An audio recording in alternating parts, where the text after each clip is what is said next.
Stephen Wiltshire from London is a star among savants. His nickname is the living camera. Stephen is autistic. He lives in a world of his own. Communication is difficult for him. He didn't speak his first words, pencil and paper, until he was 5. Yet when he was 11, he drew a perfect aerial view of London after only one helicopter ride. Even the number of windows in all the major buildings in his drawing was correct.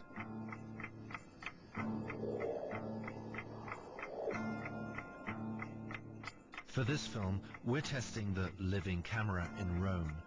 Stephen has never seen the eternal city from above before.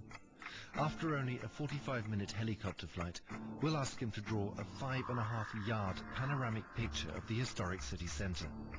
Without having a second glance at it, Stephen has 3 days.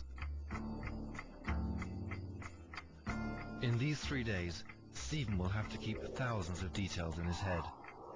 The innumerable cupolas, the tiny winding streets, all the balconies and windows of the endless array of houses, and each and every column and window arch of Rome's major sites, from the Pantheon to St. Peter's to the Colosseum.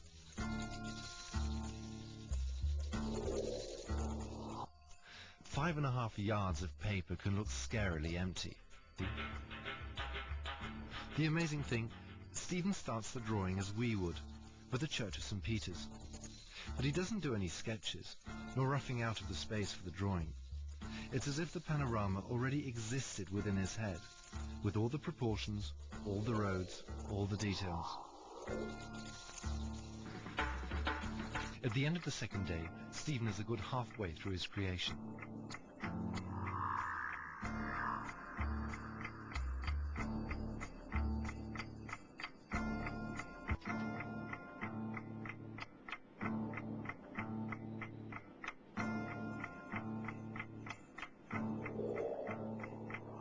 After 3 days of his drawing marathon, even Stephen Wiltshire starts to tire. He has filled in more than 5 yards of paper in fine pencil. He has been restlessly aligning window to window and house to house, because Stephen loves to be applauded for his art. In the left corner, he's finally reached the ruins of the Forum Romanum. Stephen's sister Annette is rejoicing with him. He's made it. Obviously, he's pleased with his work. Yet our vexing question still remains. How precise was Stephen's ability to memorize? Is it really true that you could only see a single curve of the Tiber from above?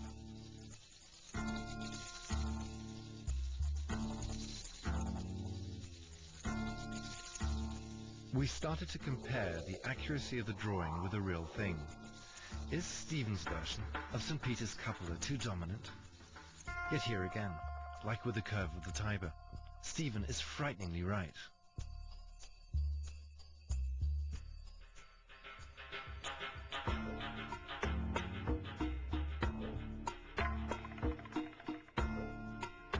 We wondered if the famous Roman hill should probably stand out more in Stephen's panorama. But again, Stephen had seen it better. From 1,000 feet up, the hills are, optically, almost level.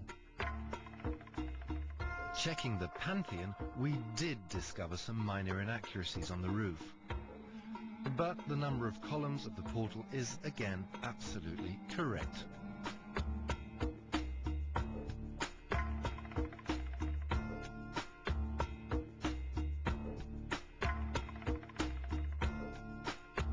And, despite our doubts, Stephen has drawn one of the most complex buildings, the Colosseum, so precisely, it's practically a blueprint of reality.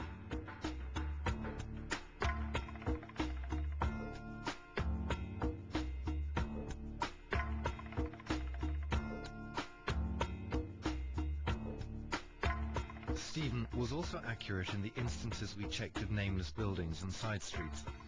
Had he had more time, his sister Annette believes, he would have put in even more detail.